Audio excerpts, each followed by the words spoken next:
हमें नहीं मालूम, सुपर चीफ को मालूम होगा और अब बहुत बातें हो चुकी हैं। अब तुम बताओ कि तुम यहाँ कैसे पहुंचे, किसने तुम्हें यहाँ का एड्रेस बताया है? ग्रे ने सख्त लहजे में कहा।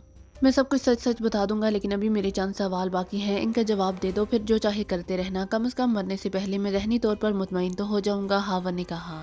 उसकी पुश्त पर मौजूद हाथों की उंगलियां मुसलसल सांपों के फनों की तरह हरकत कर रही थी, लेकिन उससे अपने मकसद में कामयाबी न हो रही थी। इसीलिए अब उसने बाजुओं को आहिस्ता आहिस्ता ऊपर नीचे हरकत देना शुरू कर दी थी, ताकि इस तरह गांड तक उसकी उंगलियां पहुंच सके। उसे मालूम था कि इस कमरे में मुखालिफों की तादाद 4 है और बाहर न जाने और कितने अफराद मौजूद होंगे, और ये सब इंतहाई तरबियत याफ्ता एजेंट है और उनके पास यकीनन असलहा भी होगा। जबकि उसे यकीन था कि तलाशी के दौरान उसकी जेबों से मशीन पिस्टल और गैस पिस्टल दोनों निकाल लिए गए होंगे, लेकिन इन सब बातों के बावजूद वो इंतहाई मुतमईन अंदाज में बैठा हुआ था, क्योंकि उनकी ट्रेनिंग ही इसी अंदाज में की गई थी कि वो नाजुक से नाजुक हालात में भी परेशान ना होते थे। उनका यकीन कामिल था कि मौत और ज़िंदगी अल्लाह ताला के हाथ में है। वो इस बात पर मुकम्मल यकीन रखते थे कि बज़ाहिर मौत सामने खड़ी होने के बावजूद ज़रूरी नहीं कि वो मौत का शिकार हों। इसके साथ साथ ज़िंदगी के आखिरी लम्हे तक जदोजहद करना उनकी फितरत का हिस्सा बन चुकी थी। इसीलिए हावर इंतहाई इत्मीनान भरे अंदाज में बैठा हुआ था। जो सवालात हैं एक ही बार कर लो, ग्रे ने गहरी सांस लेते हुए कहा। उसके चेहरे पर उभरने वाले तासुरात बता रहे थे कि उसे हावर के इस तरह इत्मीनान भरे अंदाज में बात करने पर दिल ही दिल में बेहद हैरत हो रही है। तुम्हें सीक्रेट सर्विस के हेडक्वार्टर के बारे में किसने बताया था और तुम कैसे अंदर आ गए और वहाँ तुम्हारी किससे मुलाकात हुई? हावर ने कहा। हमें सीक्रेट सर्विस के हेडक्वार्टर के बारे में इल्म तुमसे हुआ था, ग्रे ने मुस्कुराते हुए कहा, और हावर बेइख्तियार उछल पड़ा। उसके चेहरे पर हैरत के साथ साथ कर्ब के तासुरात भी उभर आए थे। मुझसे ये कैसे मुमकिन है? हावर ने इंतहाई हैरत भरे लहजे में कहा तो ग्रे हंस पड़ा। तुम्हारी हैरत अपनी जगह बजा है, क्योंकि तुम्हें मालूम ही नहीं कि तुम्हारे साथ क्या हो चुका है। चलो मैं तुम्हें बता देता हूँ, ताकि मरने से पहले तुम्हारे जहन को मुकम्मल इत्मीनान हो जाए। फरहंदा ग्रेटलैंड की एक एजेंसी सालोस के जरिए इस मिशन में शामिल की गई और तुम्हारे जहन से सब कुछ मालूम करने के लिए ग्रेटलैंड के मारूफ डॉक्टर स्टेक को यहाँ बुलवाया गया। फरहंदा तुम्हें साथ लेकर डॉक्टर स्टेक के पास पहुंची और फिर उसे वापस भिजवा दिया गया, और डॉक्टर स्टेक ने तुम्हारे लाशऊर को कंट्रोल में लेकर जो मालूमात तुम्हें हासिल थी खुद हासिल कर ली, और तुम्हें इसका इल्म तक ना हो सका। क्योंकि हम नहीं चाहते थे कि पाकिस्तान सीक्रेट सर्विस अलर्ट हो, इसीलिए तुम्हें जिंदा वापस भिजवा दिया गया और तुम अस्पताल पहुंच गए। तुमसे इस हमारा जिसका नाम दानिश मंजिल था का मुहल्लिफ को मालूम कर लिया गया था, लिहाजा हमने इंतहाई जदीद तरीन मशीनरी की मदद से वहाँ के हिफाजती इंतजामात को जीरो किया और वहाँ से मतलूबा फाइल हासिल कर ली। रेड के वक्त वो इमारत दानिश मंजिल मुकम्मल तौर पर खाली थी, वहाँ कोई आदमी मौजूद नहीं था। फाइल हासिल करके ग्रेटलैंड भिजवाने के लिए कारसाना क्लब पहुंचा दी गई, लेकिन कारसाना क्लब के जनरल मैनेजर और उसकी पर्सनल सेक्रेटरी लूसिया को हलाक करके फाइल वहाँ से हासिल कर ली गई, और यकीनन ये फाइल वापस दानिश मंजिल पहुंचा दी गई होगी, ग्रे ने लुत्फ लेकर तफसील बताते हुए कहा। और हावर के जहन में ये सुनकर धमाके से होने लगे कि दानिश मंजिल का एड्रेस उससे मालूम किया गया था और उसके इस बात का सिरे से इल्म तक नहीं था। उसने फैसला कर लिया था कि अब हर सूरत में इन सब का खात्मा जरूरी हो गया है, और ऐन इसी लम्हे कुदरत ने भी उसकी मदद की और गांड की मखसूस रस्सी उसके हाथ में आ गई। रस्सी उसके जिस्म के गिर्द भी बंधी हुई थी और उसे मालूम था कि गांड खुलने से सिर्फ रस्सी ढीली होगी, उसे खोलने और ग्रिफ्ट से मुकम्मल तौर पर आज़ाद होने के लिए काफ़ी वक्त चाहिए था, जो बज़ाहिर उसके पास नहीं था। लेकिन बहरहाल उसने कोशिश तो करनी ही थी। अब इसका नतीजा जो भी निकलता उसकी हावर को परवाह न थी। अब तुम बताओ कि तुम यहाँ कैसे पहुंचे? ग्रे ने उसे खामोश देखकर पूछा। मेरे जहन में बबोल के दरख्तों की एक तवील गिटार मौजूद थी। ये ऐसे दरख्त हैं जो पुराने दौर में तो आमतौर पर पाए जाते हैं, लेकिन अब इस जदीद दौर में ये हाल ही नजर आते हैं, और खास तौर पर किसी रहायशी कॉलोनी में उनकी मौजूदगी इंतहाई हैरत अंगेज है। इसीलिए ये मेरी बात मेरे जहन में रह गई। इसके साथ साथ एक सुर्ख रंग का बड़ा सा फाटक भी मेरे जहन में मौजूद था। इन दरख्तों के बारे में मैंने मालूमात हासिल की तो मुझे बताया गया कि इन दरख्तों की कितार मदफाती कॉलोनी मेहराबाद में मौजूद है। चुनाचे में यहाँ आ गया। यहाँ वाकई बबोल के दरख्त भी मौजूद थे, और फिर मुझे हवेली नुमा कोठी का बड़ा सा सुर्ख फाटक भी नजर आ गया।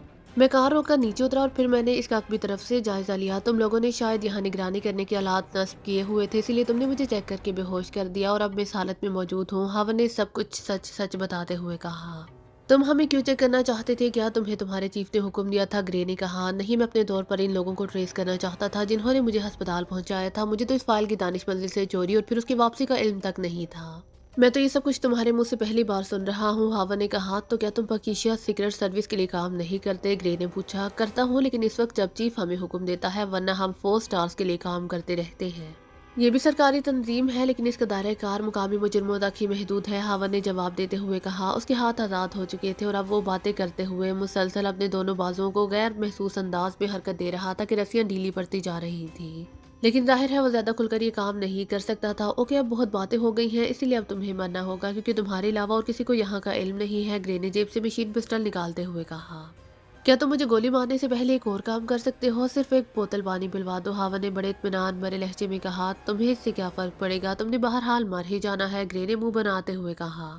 ہم مسلمان ہیں، ہم تو بکری کو ذبح کرنے سے پہلے اسے بھی پانی پلاتے ہیں اور تمہیں اس میں کیا رسک نظر آ رہا ہے؟ ہاون نے مسکراتے ہوئے کہا۔ اوکے، گرے نے کہا، پھر اس نے گردن گھما کر رقم میں موجود افراد میں سے ایک کو اشارے سے قریب بلایا۔ یس پاس اس آدمی نے تیزی سے قریب آتے ہوئے کہا، ساتھ والے کمرے کی الماری سے پانی کی بوتل لے کر آؤ اور اسے پانی پلا دو، گرے نے کہا۔ یس پاس اس آدمی نے کہا اور تیزی سے مڑ کر کمرے سے باہر چلا گیا۔ شکریہ مسٹر گرے، ایک آخری بات بھی بتا دو کہ تمہارے ساتھ کتنے آدمی یہاں موجود ہیں؟ ہاون نے کہا، میرے علاوہ 5 آدمی، گرے نے جواب دیا۔ تھوڑی دیر بعد وہ آدمی کمرے میں داخل ہوا جسے گرے نے پانی لینے کے لیے بھیجا تھا۔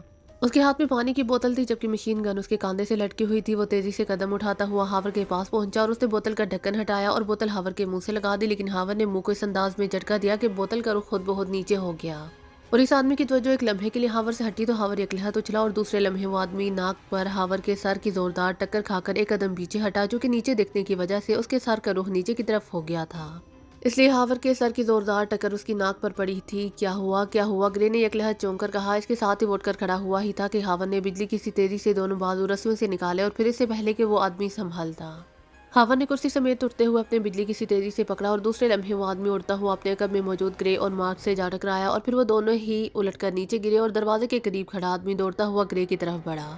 وہ شاید ان کی مدد کرنا چاہتا تھا اور ہاور نے یہ سارا کھیل صرف وقت لینے کی خاطر کھیلا تھا۔ اس کے بازو بجلی کی سی تیزی سے حرکت کر رہے تھے اور چند لمحوں بعد ہی وہ رسیوں سے اور کرسی سے آزادی حاصل کر چکا تھا۔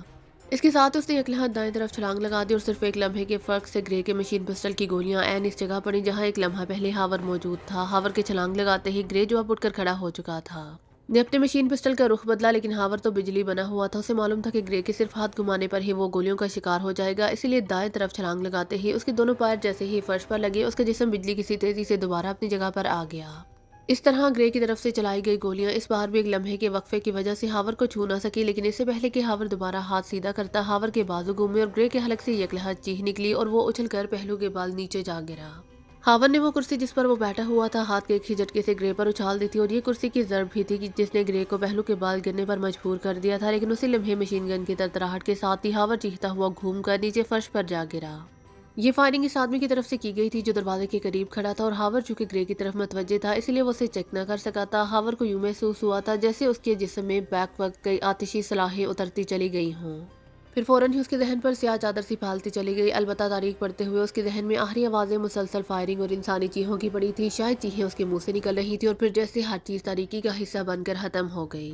فرحندہ اپنے فلیٹ پر پہنچی تو اس کے ذہن میں کھلبلی سی مچی ہوئی تھی۔ اسے محسوس ہو رہا تھا کہ ہاور لازماً مہرآباد جائے گا، لیکن پھر اسے خیال آ جاتا کہ ہاور نے وعدہ کیا ہے کہ اگر وہ جائے گا تو اسے بتا کر جائے گا۔ اچانک اسے خیال آیا کہ وہ چیک کرے، اگر تو ہاور فلیٹ پر موجود ہے تو ٹھیک ہے، پھر وہ واقعی فوری طور پر وہاں جانے کا ارادہ نہیں رکھتا اور پھر وہ لازماً اسے بتا کر ہی جائے گا، لیکن اگر وہ فلیٹ پر نہیں ہے تو پھر وہ لامحالہ وہیں مہرآباد میں ہی ہوگا۔ اس نے فون کا ریسیور اٹھایا اور تیزی سے نمبر پریس کرنے شروع کر دیے، لیکن جب دوسری طرف مسلسل گھنٹی بجتی رہی اور کسی نے ریسیور نہ اٹھایا تو فرحندہ کے ذہن میں جیسے بگولے سے ناچ اٹھے۔ ہاور نے وعدہ پورا نہیں کیا، اسی لیے اسے بھگتنا ہوگا، فرحندہ نے غصیلے لہجے میں بڑبڑاتے ہوئے کہا۔ میں کیوں اس کے لیے پریشان ہو رہی ہوں؟ اچانک اس نے ایک بار پھر بڑبڑاتے ہوئے کہا، لیکن اس کے ساتھ اس کے ذہن میں خیال پر کے کوندے کی طرح لپکا۔ اسے یاد آ گیا تھا کہ ڈاکٹر اسٹیک نے اسے ایک بار مہرآباد کی ایک حویلی نما کوٹھی کے پھاٹک کی خوبصورت بناوٹ کے بارے میں بات کی تھی۔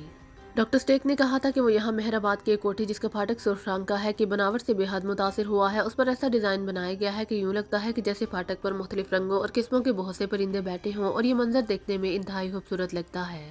یہ خیال آتے ہی فرحندہ چونک پڑی۔ اس کا مطلب تھا کہ وہ پرندوں والے سرخ پھاٹک والی کوٹھی سالوس کے آدمیوں کی رہائش گاہ ہوگی، اسی لیے ڈاکٹر اسٹیک کو وہاں ٹھہرایا گیا ہوگا اور ہاور بھی اسی لیے اس کے بارے میں پوچھ رہا ہوگا۔ اور وہ چونکہ ایک بار ڈاکٹر اسٹیک کے ساتھ وہاں جا چکی تھی اسی لیے اسے معلوم تھا کہ وہاں اندر داخل ہونا بھی ناممکن ہے۔ وہاں کی حفاظتی انتظامات انتہائی سخت ہیں، اسی لیے ہاور کو لامحالہ پکڑ کر موت کے گھاٹ اتار دیا جائے گا۔ یہ خیال آتے ہی فرحندہ نے بجلی کی سی تیزی سے ایک الماری کے سب سے نچلے خانے سے مشین پسٹل اٹھایا اور اس کا میگزین چیک کر کے اس نے مشین پسٹل کو اپنے جیکٹ کی جیب میں رکھا اور پھر بیرونی دروازے کی طرف بڑھ گئی۔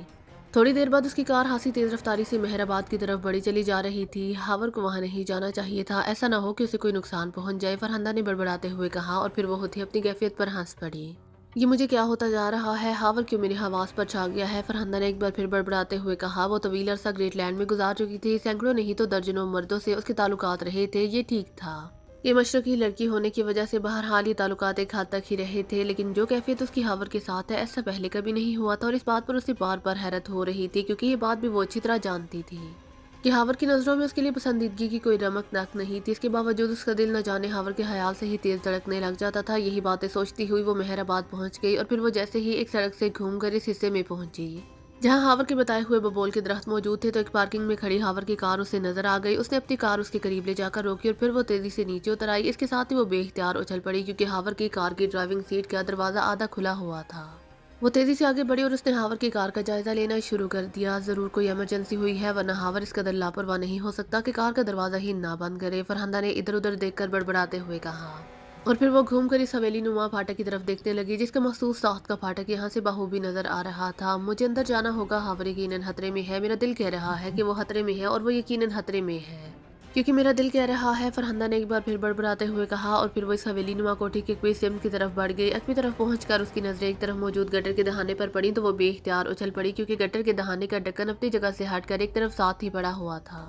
ओ तो हावर इस गटर लाइन से अंदर दाखिल हुआ है। वेरी गुड, ये तो बहुत ज़हीन आदमी है। वेरी गुड, फरहाना ने इस अंदाज में कहा जैसे हावर की अक्लमंदी पर उसे जहनी तौर पर बेहद मुसरत हुई हो। वो आगे बढ़ी और उसने ढक्कन को घसीट कर मजीद एक तरफ किया और फिर नीचे झांकने लगी। गटर की दीवार के साथ लोहे की सीढ़ी मौजूद थी। उसने फैसला कर लिया कि वो उसी रास्ते से अंदर जाएगी। ये फैसला करते ही वो गटर में उतर गई और फिर वो गटर की दीवार के साथ साथ आगे बढ़ती चली गई।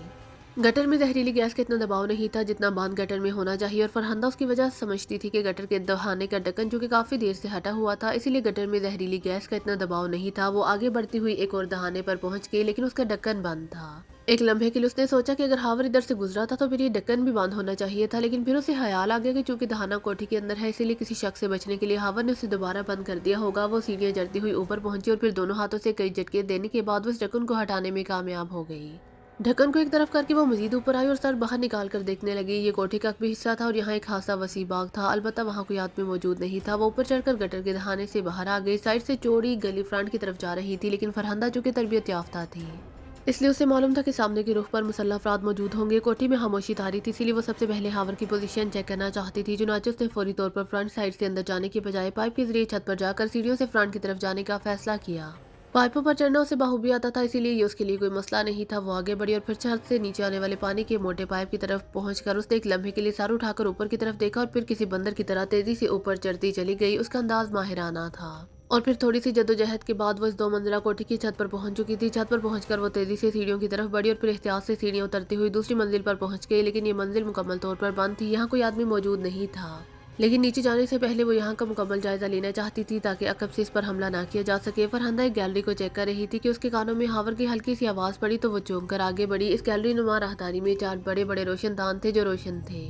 एक रोशनदान कदरे खुला हुआ था और आवाज इसी रोशनदान से आ रही थी। वो तेजी से आगे बढ़ी और उसने खुले हुए रोशनदान की साइड से नीचे झांका तो वो बेइख्तियार उछल पड़ी क्योंकि नीचे बड़े हॉल नुमा कमरे में उसने हावर को कुर्सियों पर बंधे हुए बैठे हुए देखा, जबकि कमरे में हावर के अलावा 4 अफराद मौजूद थे जिनमें से 2 उसके सामने कुर्सियों पर बैठे हुए थे। एक मुसल्ला आदमी दरवाजे के करीब खड़ा था, जबकि एक आदमी जिसके कांधे से मशीन गन लटक रही थी हाथ में पानी की बोतल पकड़े हावर की तरफ बढ़ रहा था। फिर इस आदमी ने बोतल का ढक्कन हटाकर बोतल हावर के मुंह से लगाई ही थी कि वो यकलहत लड़खड़ाकर यकदम पीछे हटा और इसके साथ ही फरहाना ने हावर को तेजी से रस्सियां खोलते देखा। ये क्या हमाकत है, 4 मुसल्ला अफराद के सामने हावर क्या करेगा? फरहाना ने बेइख्तियार होंठ चबाते हुए कहा। अलबत्ता उसकी नजरें मुसलसल हावर और इन लोगों पर जमी हुई थी।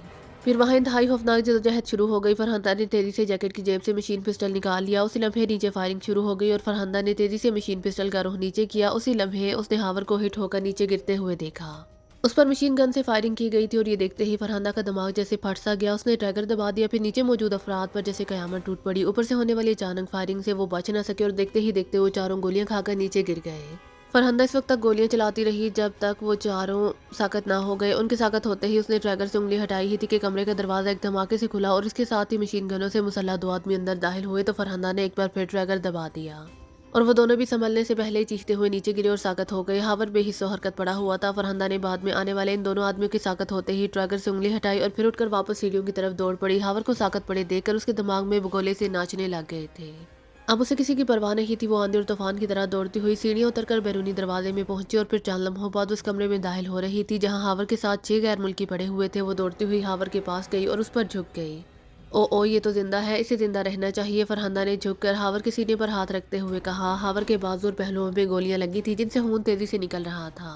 ये तो आखिरी सांसों पर है, आखिरी सांसों पर, फरहाना ने बौखलाए हुए अंदाज में चीखते हुए कहा और फिर वो मुड़कर दौड़ती हुई इस कमरे से बाहर आ गई। चंद लम्हों बाद उसने दीवानगी से अंदाज में पूरी इमारत घूम ली और फिर एक कमरे में अलमारी से उसे एक बड़ा सा मेडिकल बॉक्स मिल गया उसने मेडिकल बॉक्स उठाया और बिल्ली किसी तेजी से दौड़ती हुई वो वापस इस कमरे में आई। उसने मेडिकल बॉक्स को ज़मीन पर रखकर उसे खोला और फिर तेजी से उसमें से सामान निकालने लगी। उसे ऐसे मौके पर तभी इमदाद देने की मुकम्मल ट्रेनिंग मिली हुई थी, इसीलिए उसके हाथ बेहद माहिराना अंदाज में चल रहे थे। फरहंदा ने सबसे पहले तो फौरी तौर पर ताकत का इंजेक्शन हावर के बाजू में लगाया, फिर इसके जख्मों की जिनसे खून निकल रहा था बैंडेज कर दी ताकि मजीद खून ना निकले, और फिर यके बाद दिगरे उसने 3 मुख्तलिफ इंजेक्शन हावर को लगा दिए।